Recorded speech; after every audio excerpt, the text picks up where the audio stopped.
Bonsoir. Souvent les gens me demandent à quoi sert de faire une hypnose régressive ésotérique. Bon, pour moi tout ça c'est des mots, hypnose régressive, ésotérique. Moi je veux bien mettre ésotérique, mais pour moi c'est un outil. On a posé un nom dessus. De mon point de vue, il faut savoir se détacher des noms, de tous les noms d'ailleurs, puisque ça finit par être très enfermant. Moi, si je vous parle de ça et que vous me demandez à quoi ça correspond, je dirais que c'est un outil, que c'est un moyen d'investigation, un moyen qui nous permet d'aller rechercher la cause de la cause de la cause. Dans certains cas, c'est pas forcément, c'est bien sûr pas du tout même la panacée. Il n'y a pas de panacée. Ça peut convenir à certains, très certainement que ça ne convient pas à d'autres. Moi, si je me suis tournée à ça, c'est parce que ça a aiguisé ma curiosité et que comme j'ai un côté, j'aime bien investiguer en fait, j'aime bien creuser, j'aime bien savoir pourquoi il se passe telle chose, je trouve que c'est un bon moyen. Donc, à quoi ça sert pour les gens quand ils viennent nous contacter?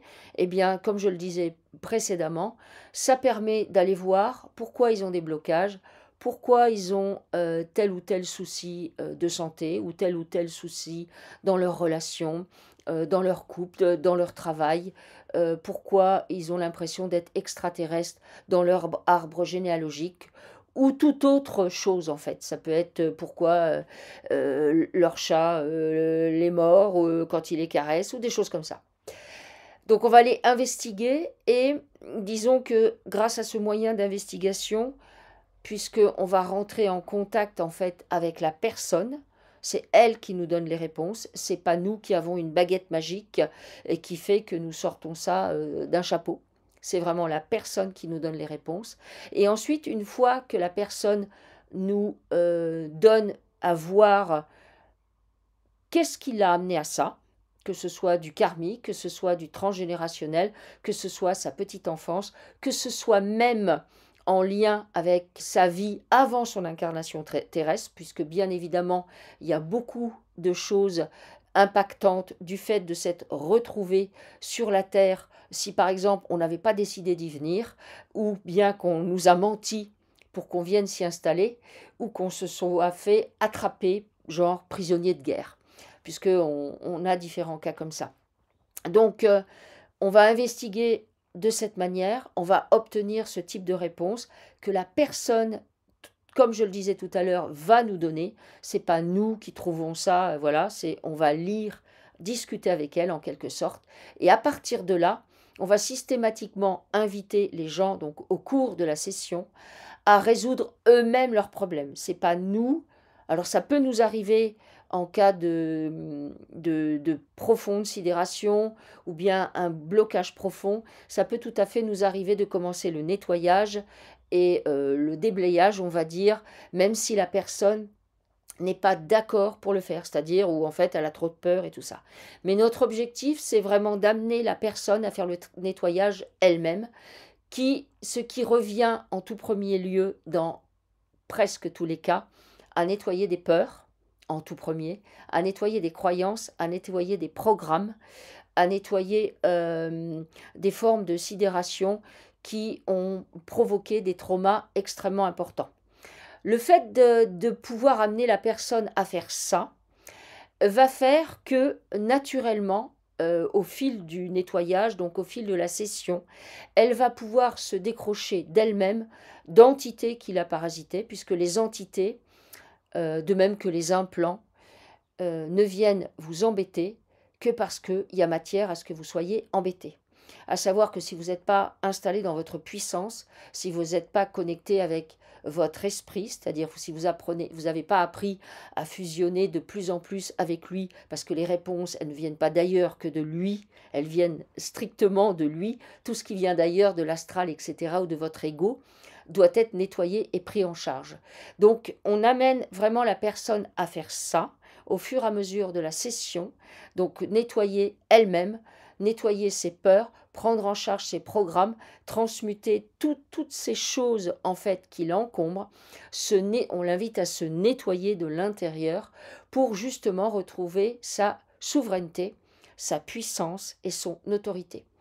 Donc, si je voulais résumer à quoi sert l'hypnose régressive, elle est un outil qui nous permet de nous reconnecter à, bah, justement, notre divinité, qu'on peut appeler notre esprit. Là, c'est toujours une histoire de termes, c'est la même chose, mais c'est vraiment nous reconnecter à notre essence lumineuse, qui est inaltérable, inébranlable et qui quelque part, se fout complètement, des blessures que va vivre l'ego et de l'engrammage qui est posé sur l'âme humaine par les entités et la matrice qui tire les ficelles.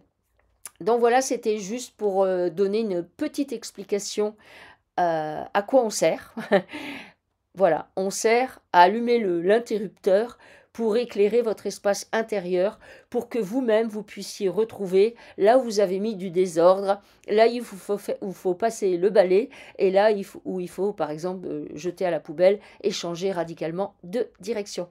L'hypnose, en effet, vous permet dans ces cas-là de comprendre que nous faisons partie d'une matrice, une matrice artificielle, qu'elle n'est pas de notre fait, en fait, qu'elle est, on va dire, qu'elle est gérée par les archontes et puis leurs sous-fifres, les reptiliens, et effectivement, ils ont à leur solde tout un tas d'humains qui sont eux-mêmes manipulés, qui vont, entre guillemets, jouer les bons petits soldats pour maintenir les autres dans cette espèce de cage dans laquelle nous sommes.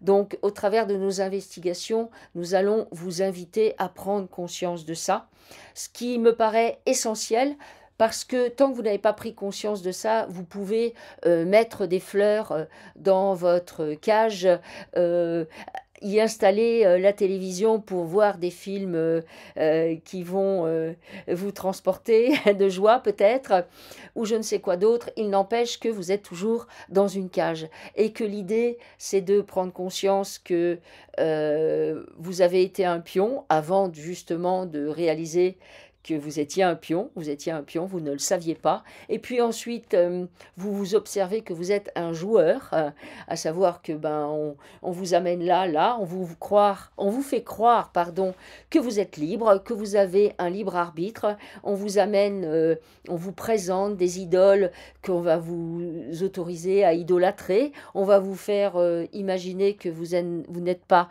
autonome, que vous avez besoin de quelqu'un qui vous surveille et qui vous donne l'absolution. On va passer son temps à vous faire peur, à vous terroriser dès la plus tendre enfance. On va vous inviter à rester bien sagement dans les cases et à ne pas en sortir.